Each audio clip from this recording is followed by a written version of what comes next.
महा revision principle of taxation law. आज की इस वीडियो में टैक्सेशन लॉ के 40 क्वेश्चंस 39 क्वेश्चंस लगभग रिवीजन करेंगे। चैनल पर नए आए हैं, सब्सक्राइब नहीं किया सब्सक्राइब कर लीजिए और बेल नोटिफिकेशन ऑन कर लीजिए ताकि जब भी मैं वीडियो अपलोड करता हूं तो आपको नोटिफिकेशन के माध्यम से वीडियो मिल जाएगी। तो चलिए वीडियो की शुरुआत करते हैं। पहला क्वेश्चन आपके सामने, सर जेम्स विल्सन द्वारा सैनिक विद्रोह के परिणाम स्वरूप सरकार को हुए नुकसान की क्षतिपूर्ति के कर कब आरोपित किए गए? ऑप्शन है आपके सामने, ए है 1850 ईस्वी में, बी है 1857 ईस्वी में, सी है 1950 ईस्वी में और डी है 1957 ईस्वी में। तो यहाँ पर आपका कौन सा ऑप्शन सही होगा? तो यहाँ पर आपका बी ऑप्शन सही होगा, 1857 ईस्वी में। दूसरा क्वेश्चन आपके सामने, वर्ष 1800 में किस मामले में जिसकी आय 2000 रुपये से ऊपर थी उसे आयकर का भुगतान करने हेतु उत्तरदायी ठहराया गया था?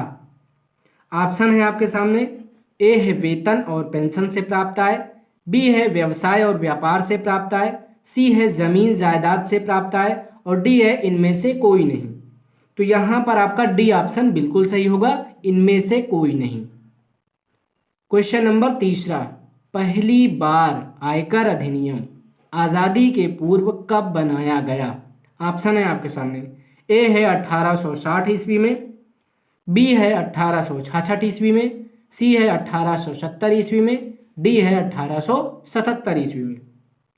तो यहाँ पर आपका बी ऑप्शन सही होगा, 1866 ईस्वी में। क्वेश्चन नंबर तीसरा,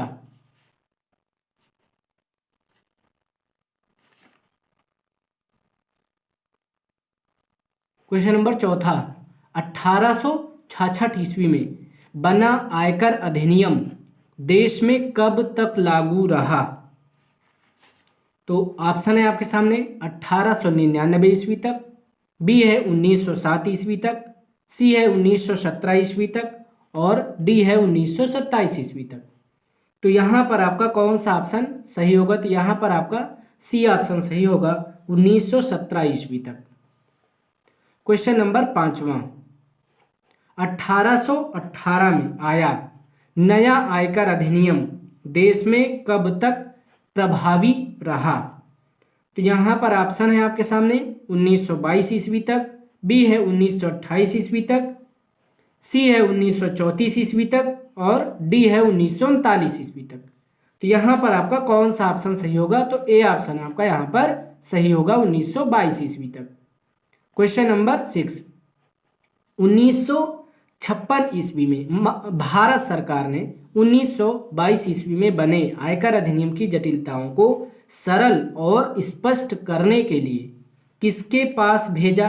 ऑप्शन है आपके सामने, ए है विधि आयोग के पास, बी है वित्त मंत्रालय के पास, सी है संविधान सभा के पास और डी है उपभोक्ता संरक्षण मामलों के संघ के पास। यहाँ पर आपका ए ऑप्शन बिल्कुल सही होगा, विधि आयोग के पास। क्वेश्चन नंबर 7वां, लोकसभा द्वारा वर्तमान आयकर अधिनियम कब पारित किया गया? ऑप्शन है आपके सामने, जनवरी 1961 में, बी है अप्रैल 1961 में, सी है सितंबर 1961 में और डी है दिसंबर 1961 में। तो यहाँ पर आपका सी ऑप्शन सही होगा, सितंबर 1961 में। नेक्स्ट क्वेश्चन, क्वेश्चन नंबर 8, आयकर अधिनियम कब लागू हुआ? तो ऑप्शन है आपके सामने, 1 जनवरी 1962 में, बी 1 अप्रैल 1962 में, सी 1 सितंबर 1961 में, डी 1 अप्रैल 1961 में। तो यहाँ पर आपका कौन सा ऑप्शन सही होगा? तो यहाँ पर आपका बी ऑप्शन सही होगा, 1 अप्रैल 1962 में। नेक्स्ट क्वेश्चन, क्वेश्चन नंबर 9, आयकर अधिनियम में सबसे महत्वपूर्ण स्थान किसका है? तो ऑप्शन है आपके सामने, आय का, बी है कर का, सी है व्यक्ति का और डी है लाभ का। तो यहाँ पर आपका कौन सा ऑप्शन सही होगा? तो यहाँ पर आपका ए ऑप्शन सही होगा, आय का। क्वेश्चन नंबर 10 आपके सामने है, आयकर अधिनियम 1961 की धारा 224 के अनुसार आय शब्द की परिभाषा में निम्नलिखित में किसको शामिल नहीं माना गया है? तो ऑप्शन है आपके सामने लाभ तथा प्राप्ति को, बी है लाभांश को, सी है ए एवं बी दोनों, और डी है इनमें से कोई नहीं। तो यहाँ पर आपका डी ऑप्शन बिल्कुल सही होगा, इनमें से कोई नहीं। क्वेश्चन नंबर 11, आकस्मिक आय पर कर कितने प्रतिशत की दर से आयकर चुकाना होता है? तो ऑप्शन है आपके सामने 10%, बी है 20%, सी है 30% और डी है 45%। सॉरी, तो यहाँ पर आपका कौन सा ऑप्शन सही होगा? तो यहाँ पर आपका सी ऑप्शन बिल्कुल सही होगा। क्वेश्चन नंबर 12, करदाता की सकल आय निकालने के लिए कितने शीर्षक होते हैं? ऑप्शन है आपके सामने 5, बी है 7, सी है 9 और डी है 11। तो यहाँ पर आपका ए ऑप्शन सही होगा 5। क्वेश्चन नंबर 13, वर्तमान आयकर अधिनियम को किस नाम से जाना जाता है? ऑप्शन है आपके सामने आयकर अधिनियम 1960, बी है आयकर अधिनियम 1961, सी है आयकर अधिनियम 1965, डी है आयकर अधिनियम 1970। तो यहाँ पर आपका बी ऑप्शन सही होगा, आयकर अधिनियम 1961। नेक्स्ट क्वेश्चन, क्वेश्चन नंबर 14, आयकर अधिनियम 1961 की धारा 17(1) में वेतन शब्द के अंतर्गत निम्न में से किसे सम्मिलित किया गया है? ऑप्शन है आपके सामने ए मजदूरी, बी है पेंशन या वार्षिकी, सी है अग्रिम वेतन और डी है ये सभी। तो यहाँ पर आपका डी ऑप्शन बिल्कुल सही होगा। क्वेश्चन नंबर 15, आयकर क्या है?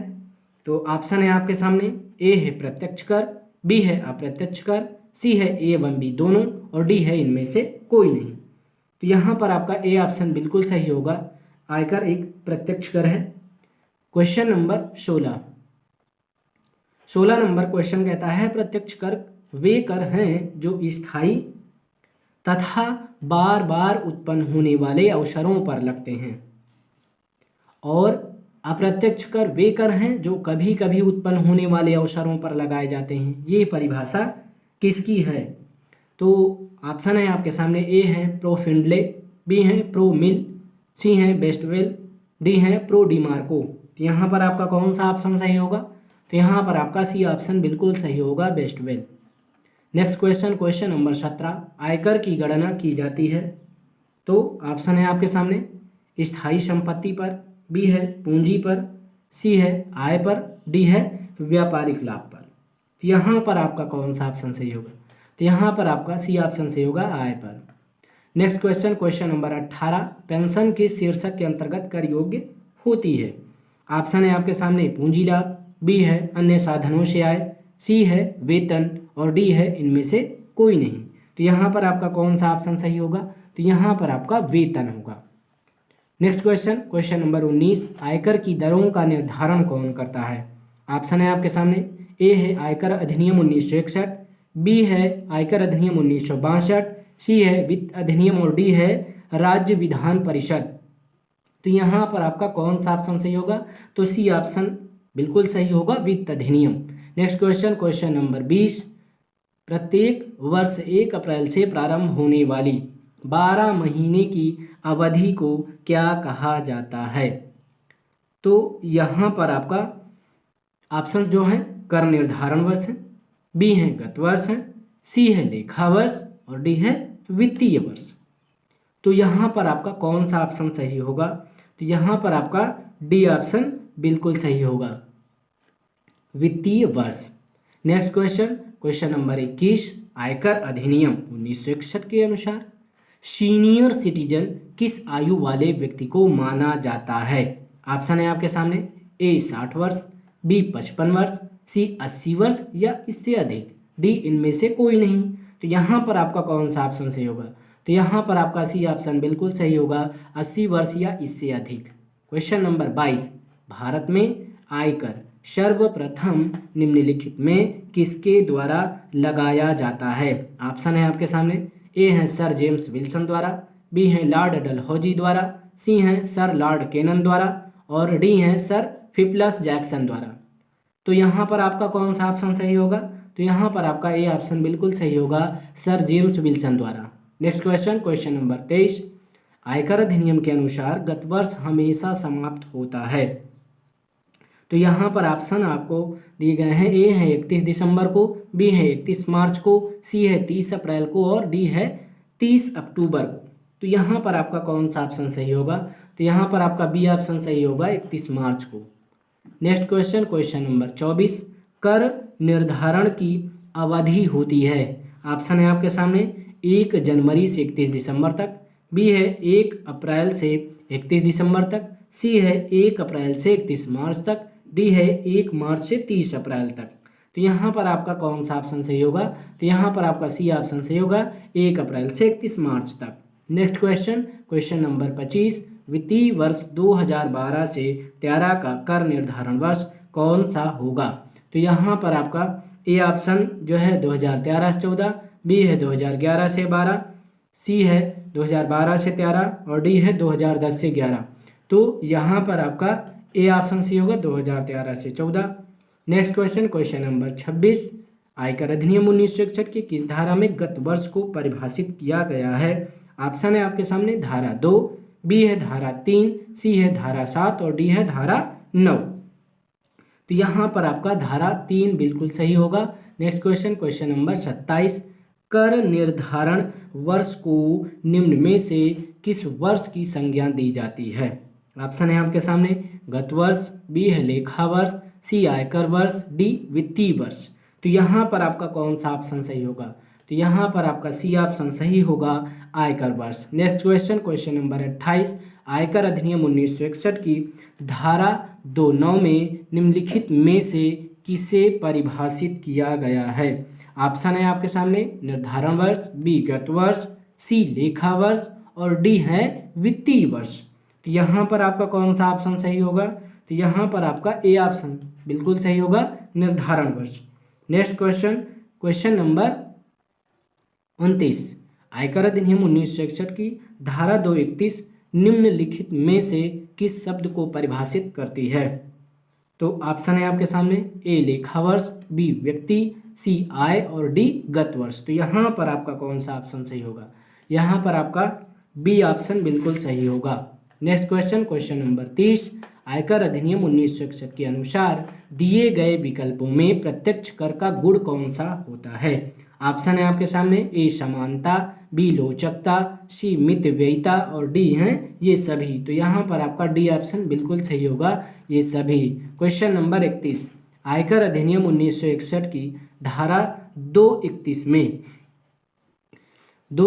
में व्यक्ति शब्द से ऐसा व्यक्ति अभिप्राय है जो कर अदायगी के लिए दायित्वाधीन है। इस धारा के प्रयोजन के लिए व्यक्ति शब्द में निम्नलिखित में क्या शामिल है? तो ऑप्शन है आपके सामने, व्यक्ति विशेष, बी है हिंदू अविभाजित परिवार, सी है कंपनी या फर्म और डी है ये सभी। तो यहाँ पर आपका डी ऑप्शन बिल्कुल सही होगा, ये सभी। नेक्स्ट क्वेश्चन, क्वेश्चन नंबर 32, पुण्यार्थ न्यास की आय विवरणी को आयकर अधिनियम 1961 की किस धारा में रखेंगे? ऑप्शन है आपके सामने, 139(4) का, बी है 139(4) का, सी है 139(1) का और डी है 139(4) का।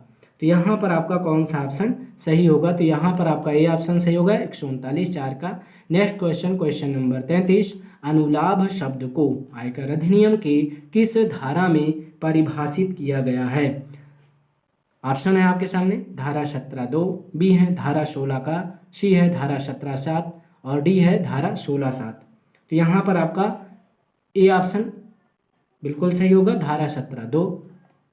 क्वेश्चन नंबर 34, आयकर अधिनियम 1961 की किस धारा के अनुसार सट्टे के व्यापार से प्राप्त आय भी कराधेय होती है? तो ऑप्शन है आपके सामने, धारा 20 स्पष्टीकरण 3, बी धारा 23 स्पष्टीकरण 6, सी है धारा 28 स्पष्टीकरण 2 और डी है धारा 22 स्पष्टीकरण 9। तो यहाँ पर आपका कौन सा ऑप्शन सही होगा? तो यहाँ पर आपका सी ऑप्शन सही होगा, सी ऑप्शन आपका यहाँ पर बिल्कुल सही होगा, धारा 28 स्पष्टीकरण 2। नेक्स्ट क्वेश्चन, क्वेश्चन नंबर 35, आयकर की छूट किस धारा के अनुसार परिभाषित किया गया है। ऑप्शन है आपके सामने धारा 81 ए, बी है धारा 81 सी है धारा 87 ए और डी है धारा 87 सी। तो यहाँ पर आपका कौन सा ऑप्शन सही होगा? तो यहाँ पर आपका सी ऑप्शन सही होगा, धारा 87 ए। नेक्स्ट क्वेश्चन, क्वेश्चन नंबर 36, आयकर अधिनियम 1961 की धारा 2 अंग में निम्न में से किसे परिभाषित किया गया है? ऑप्शन है आपके सामने प्लांट को, बी है शुद्ध धन को, सी है उपकर को और डी है सेवा कर को। तो यहाँ पर आपका कौन सा ऑप्शन सही होगा? तो यहाँ पर आपका बी ऑप्शन सही होगा, शुद्ध धन को।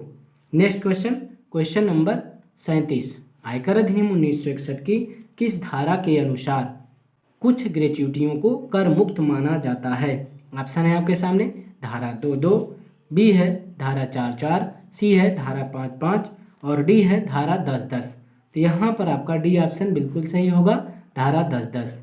नेक्स्ट क्वेश्चन, क्वेश्चन नंबर 38, आयकर अधिनियम 1961 की धारा 132 के अधीन आयकर अधिकारियों को कौन सी शक्ति प्राप्त है? ऑप्शन है आपके सामने तलाशी तथा अधिग्रहण की शक्ति, बी है सूचना आदि की मांग करने की शक्ति, सी है भूलों या त्रुटियों के परिशोधन की शक्ति और डी है वापसी और समायोजन की शक्ति।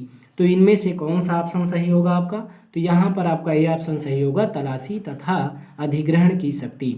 Next question, question number 39 and इस वीडियो की लास्ट क्वेश्चन है ये, पूंजीगत संपत्ति को आयकर अधिनियम के किस धारा में परिभाषित किया गया है? ऑप्शन है आपके सामने धारा 111, धारा 116, धारा 214 और धारा 315। यहाँ पर आपका कौन सा ऑप्शन सही होगा? तो यहाँ पर आपका सी ऑप्शन सही होगा, धारा 214। तो आज के लिए बस इतना ही। चैनल पर नया है, सब्सक्राइब नहीं किया, सब्सक्राइब कर लीजिए, वीडियो को लाइक कर दीजिए, वीडियो को ज़्यादा से ज़्यादा शेयर कर दीजिए। धन्यवाद।